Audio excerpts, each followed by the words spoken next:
ভারত ছেড়ে দেয় বাঁধ, সেখানে প্রাচীর হয়ে দাঁড়ায় বাংলার মানুষের একতা।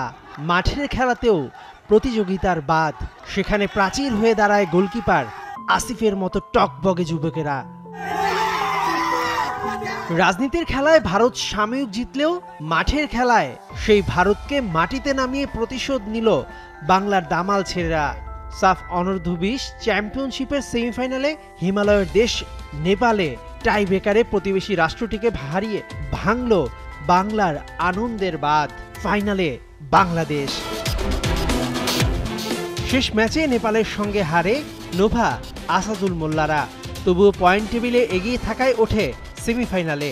আনফার গ্রাউন্ডে ম্যাচের 15 মিনিট পর থেকে মারুফুল হকের শিষ্যরা লড়ে চোখে চোখ রেখে। ম্যাচের 36 মিনিটে বাম প্রান্ত থেকে আসা ক্রস ভারতীয় গোলরক্ষক পুরোপুরি সেভ করতে পারেনি। পোস্টের সামনে থাকা আসাদুল মোল্লা ঠান্ডা মাথায় প্লেসিং করে বল জালে পাঠান। প্রথমার্ধেই লিড বাংলাদেশের।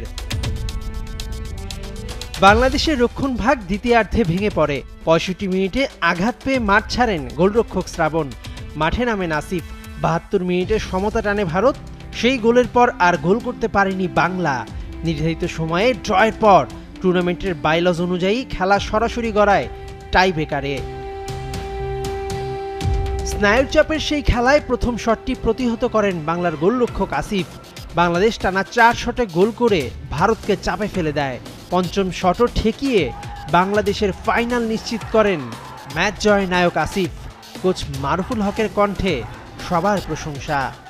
What I have seen in the social media, our Gen Z, especially our generation Z, they all expecting that we won over India, and I think they will be happy and more happy.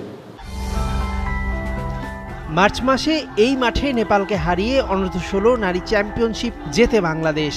28 August ছেলেরা ফাইনালে সেই নেপালকেই হারিয়েই জয় করতে পারবে তো হিমালয়।